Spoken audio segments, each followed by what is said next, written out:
Olá, mais uma vez, sejam todos muito bem-vindos.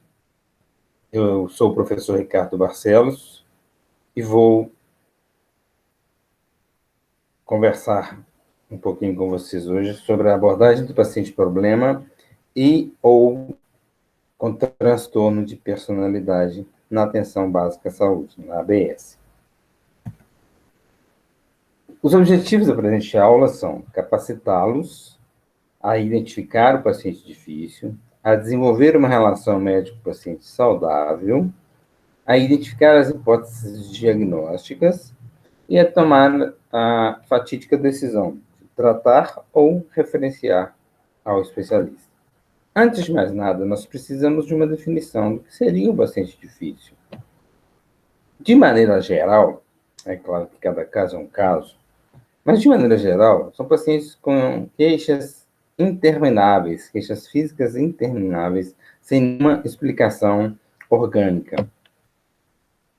Eles têm geralmente uma tendência à manipulação, ainda dependendo da personalidade, uma tendência à manipulação, comportamento sedutor, teatralidade, com exagero nas manifestações da afetividade. E tem uma enorme demanda de paciência por parte de nós profissionais para lidar com esses pacientes.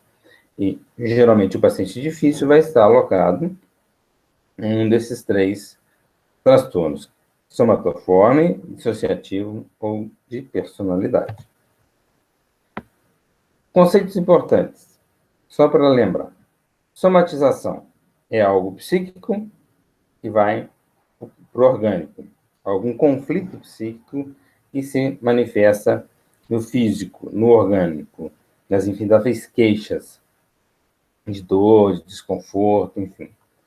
A conversão também é algo do psíquico que vai para o orgânico. Aqui, no caso, sintomas pseudoneurológicos teriam uma repercussão no sistema de comunicação do indivíduo com o mundo, afetando as suas funções motoras voluntárias e ou sensoriais. O paciente tem desmaios, ele pode ter convulsão, ele pode ter diversos sintomas aí, mimetizando mesmo a origem neurológica.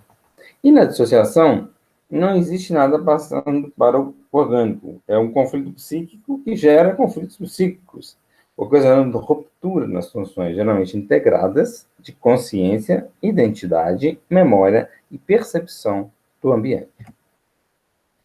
Os transtornos somatoformes, onde a gente tem uma queixa física ou somática sem justificação orgânica. São eles: transtorno de somatização, onde você vê múltiplos sintomas sem explicação médica, dolorosos em geral, gastrointestinais, sexuais, pseudoneurológicos.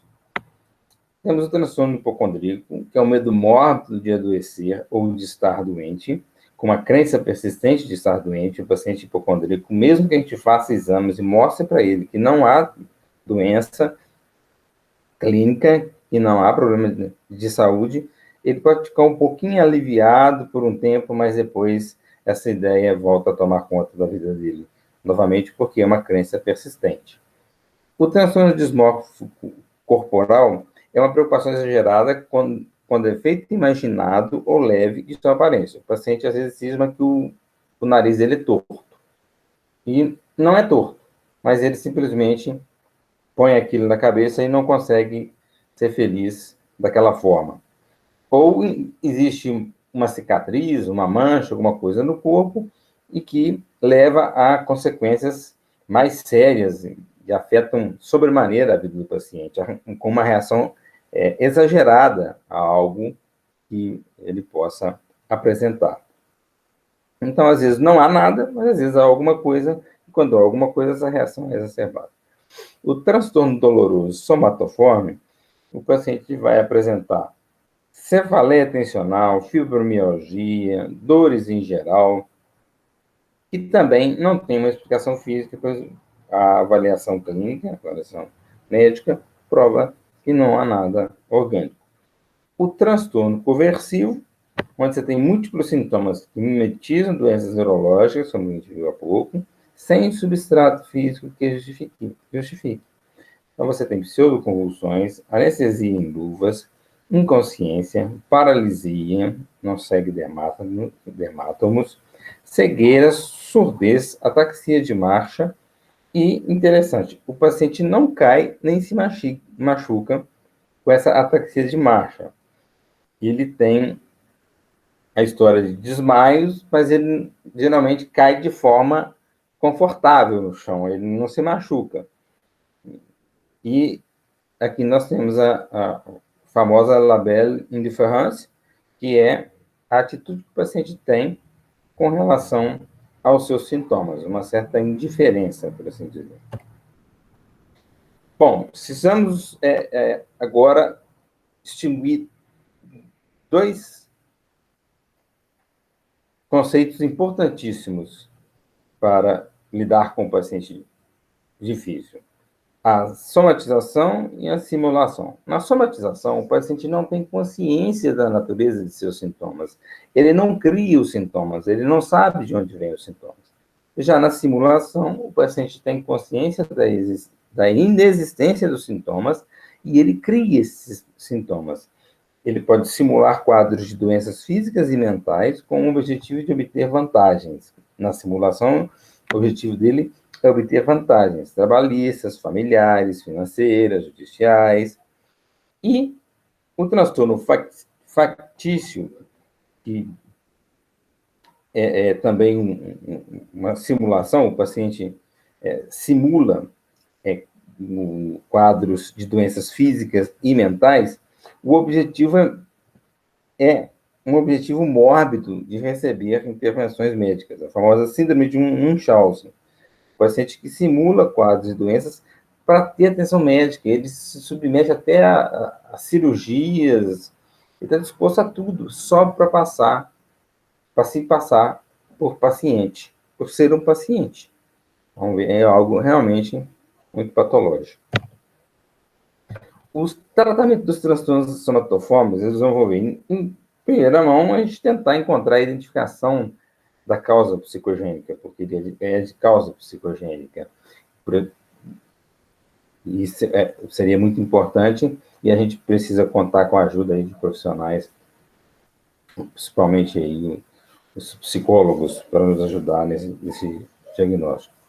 Atenção à relação médico-paciente, porque é uma relação que tende a ficar desgastante, porque tende a ser desgastante, porque o paciente não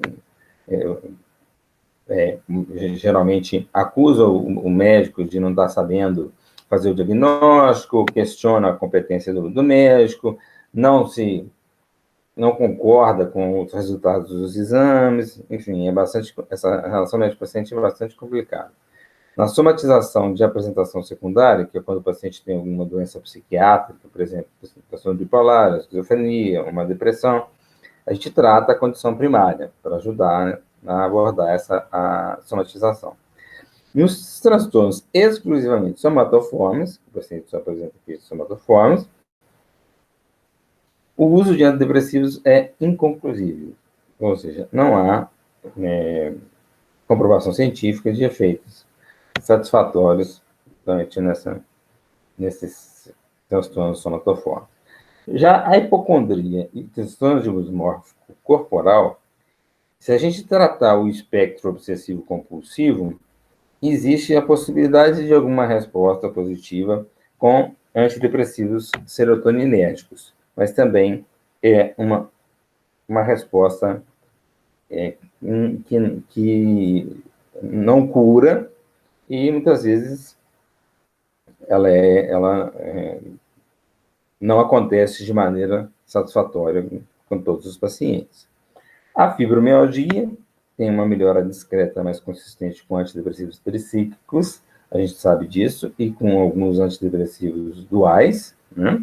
Mas, em geral, a gente precisa de uma terapia, no caso a mais utilizada testado é cognitivo-comportamental, exercício físico, atividades de relaxamento, o paciente procurar atividades de prazer, se cuidar. A gente precisa convidar o paciente a se voltar para si mesmo e se responsabilizar pelas necessidades que ele apresenta.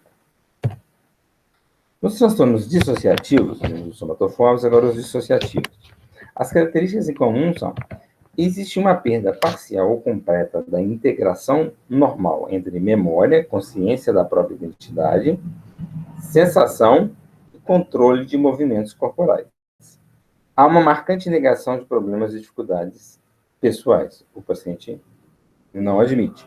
As características são: a origem é psicogênica, existe uma estreita relação temporal com eventos traumáticos, problemas insolúveis ou intoleráveis ou relações pessoais deterioradas de forma grave podem estar implicadas na causa.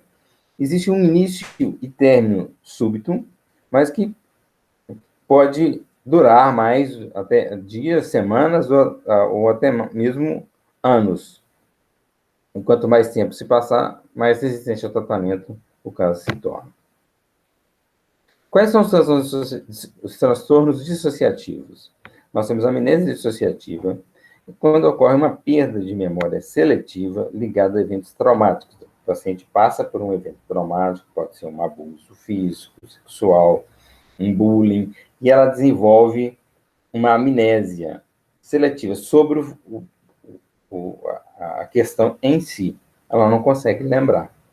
E isso, muitas das vezes, engloba também a fuga dissociativa. O paciente viaja para um lugar distante, ele sai de casa, viaja, e não sabe dizer, não consegue recordar o próprio passado. Então, eles, às vezes, até passam a viver outro estilo de vida, abandona a família, porque ele não consegue se lembrar.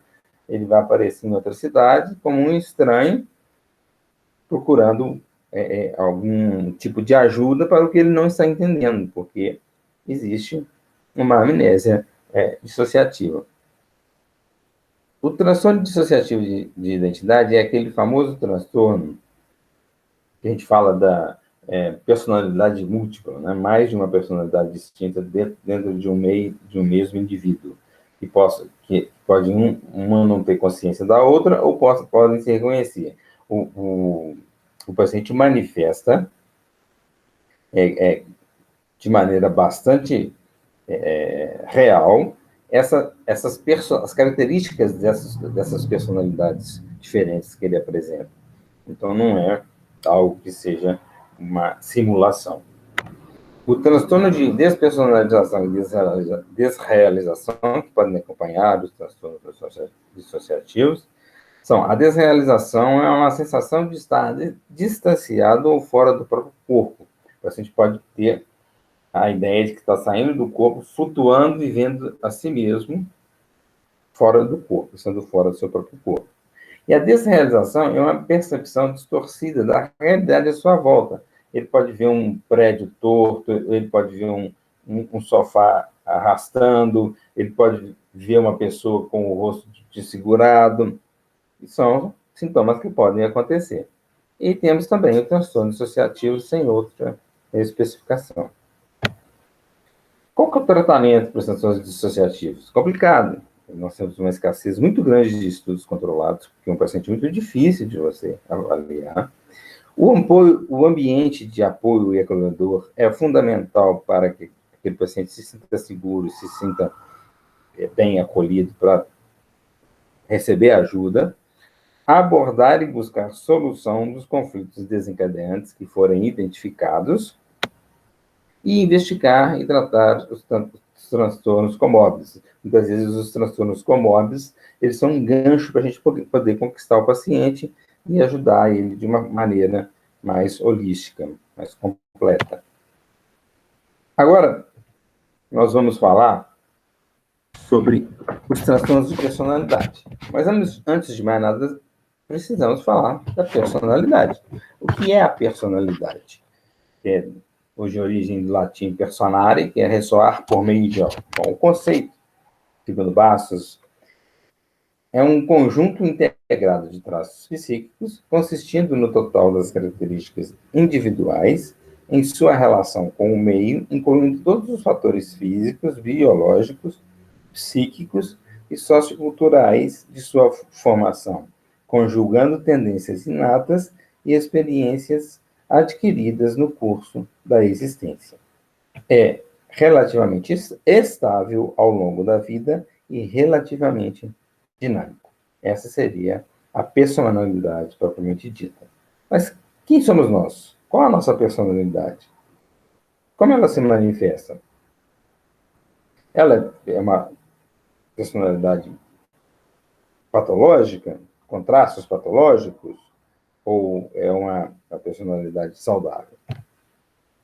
A gente tem que levar em consideração os fatores diretamente ligados à formação daquela personalidade, que são a constituição corporal, conjuntos de propriedades morfológicas, metabólicas, bioquímicas e hormonais, transmitidas ao indivíduo, principalmente pelos mecanismos genéticos, o temperamento, que é um conjunto de particularidades psicofisiológicas e psicológicas inatas que diferenciam um indivíduo do outro. Aqui a seta ficou fora do lugar, mas são os fatores genéticos ou constitucionais precoces. E, por fim, o caráter, que é a soma, não é aquele caráter que as pessoas geralmente conhecem como mau caráter ou de bom caráter, não. É uma soma dos traços de personalidade expressos no modo básico do indivíduo reagir perante a vida, seu estilo pessoal, suas formas de interação social, gostos, aptidões e etc. Bom, vamos seguir em frente, porque agora nós vamos falar dos transtornos dessa personalidade que a gente acaba de descrever. Geralmente, os transtornos de personalidade surgem na infância, adolescência ou início da idade adulta. Há um conjunto de comportamentos e reações afetivas claramente desarmônicas, envolvendo vários aspectos da vida do indivíduo. Desvia-se acentuadamente das expectativas culturais do indivíduo na sociedade em que se encontra inserido, que a gente leva em consideração a cultura e a sociedade. O padrão anormal de comportamento é permanente e não limitado a um episódio de uma doença mental. Ou seja, não é só um sintoma que aparece de vez em quando, mas ele é permanente.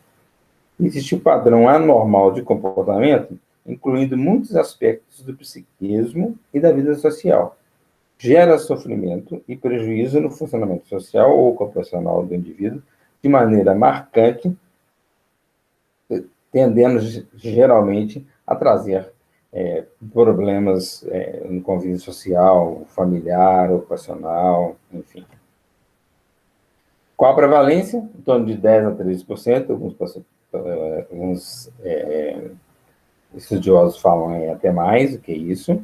É mais comum em jovens, na faixa etária de 25 a 44 anos, geralmente igual entre os gêneros, exceto o transtorno de personalidade antissocial, que é mais comum em homens, e o transtorno de personalidade histriônico, que é mais comum em mulheres.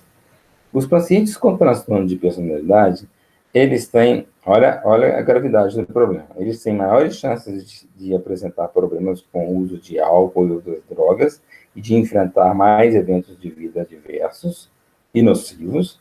Eles têm um aumento do comportamento suicida, eles têm uma grande probabilidade de atentar contra a própria vida, e tem maiores chances de sofrer transtorno de humor e ansiedade, ou seja, desencadear depressão, ansiedade, outros sintomas, outras doenças psiquiátricas. Em resumo, o que foi feito recentemente, uma apresentação dos transtornos de personalidade divididos em clusters, para facilitar a abordagem. Então, por exemplo, cluster A, o paciente é geralmente bizarro, excêntrico, ele tem déficit de interação social, ausência de relacionamentos íntimos, são eles o paranoide, o esquizoide e o esquizotípico. A tendência é um prognóstico estável, porém pobre pela intensidade dos sintomas. No cluster P, O paciente é dramático, emocional, errático, imprevisível, né? E existe uma instabilidade social e interpessoal, uma impulsividade, alteração da autoimagem, então são eles antissocial, borderline, histriônico, narcisista, tem um curso instável e alguma remissão com a maturidade, com a idade. E o cluster, por último, o cluster C, que é o ansioso, o paciente ansioso, medroso, pode ser o anancástico, o ansioso de evitação e o dependente, que vai passar por conflitos sociais e interpessoais, e um curso dele geralmente é modificável e são pacientes mais tranquilos de se abordar, atendendo aí a ter um prognóstico bom. Outros transtornos de personalidade são os da personalidade depressiva. A pessoa é naturalmente pessimista, propensa a culpa e remorso, insegura, infeliz. O transtorno de personalidade passiva-agressiva, no qual existe uma obstrução velada, ou seja, o paciente ele diz que adere ao tratamento, mas não adere. Uma procrastinação de decisões, uma teimosia e uma ineficiência. O transtorno da personalidade autoderrotista, como o nome diz, os pacientes são derrotistas, rejeitam bons resultados, não aceitam auxílio. E o transtorno da personalidade sádica, o paciente é cruel ou humilhante, com tendência a abuso. Qual o tratamento? Atualmente, nenhum tratamento específico. Estáveis ao longo do tempo. Qual que o impacto que o tratamento pode ter nisso? Formas de psicoterapia e farmacoterapia seria o ideal para que a gente pudesse abordar esses transtornos de personalidade. Comumente encontrados, comportamentos provocativos, exigentes, dependentes, agressivos, irritadores e manipuladores. Nós médicos, em geral, nos sentimos desamparados, frustrados, irritados, com raiva.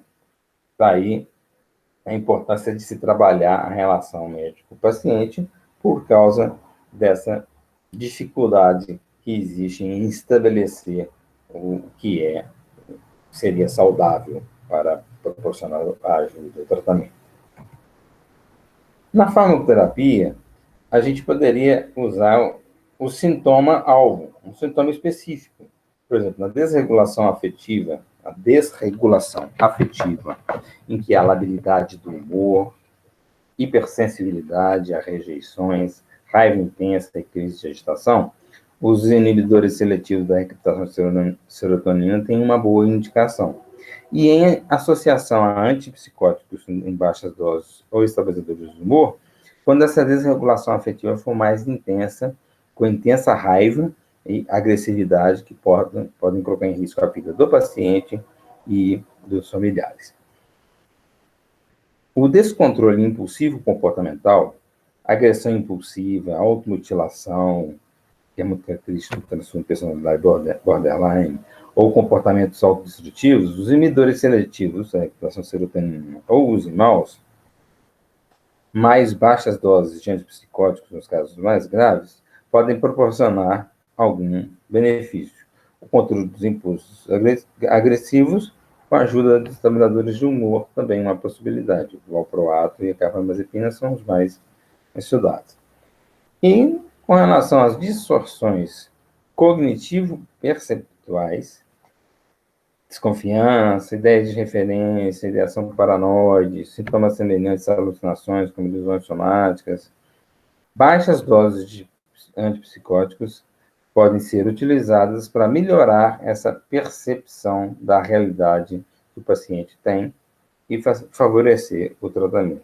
Baixas doses, mas se necessário, elas podem ser, obviamente, aumentadas. Bom, o tratamento não farmacológico, de maneira geral, são as psicoterapias psicodinâmica e cognitivo-comportamental, que são as mais estudadas e que já tiveram resultados positivos, e especificamente para o transtorno de personalidade borderline, a TCC, terapia cognitivo-comportamental, é a mais estudada e é a que mais tem resultados positivos nesse tipo de transtorno. Aqui uma vinheta clínica de uma paciente, pode, qualquer um de vocês, na condição de generalistas, podem receber na Atenção Básica de Saúde, na ABS, NDVM, 23 anos, do sexo feminino, branca, estudante, católica, nascida e residente em Juiz de Fora. Qual é a queixa principal dela? Eu sinto um vazio muito grande. A paciente inicia a consulta dizendo que ninguém gosta de mim. Narra que tem um temperamento muito forte e terminou seus últimos 2 relacionamentos por ter agredido os namorados. Eles não me davam atenção. Comenta que, numa das situações, quebrou todo o carro de um deles.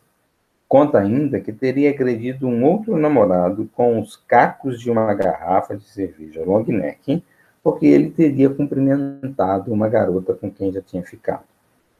O paciente mostra ambos os antebraços com tatuagens de um anjo. Na verdade, essas tatuagens seriam para disfarçar cicatrizes de lesões cortantes autoproduzidas pela paciente com facas. Quando eu me corto, eu sinto um alívio da angústia, a fala da paciente.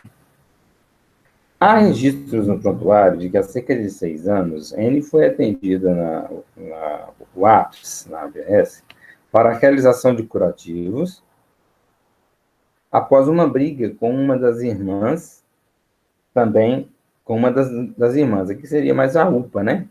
Foi atendida numa UPA, para a realização de curativos, após uma briga com uma das irmãs. Também há relato de que, recentemente, a Polícia Militar foi chamada para apartar a briga da paciente com uma outra usuária da unidade, porque não teria considerado que a outra paciente, N teria considerado, teria achado que a outra paciente furou a fila e passou na frente dela.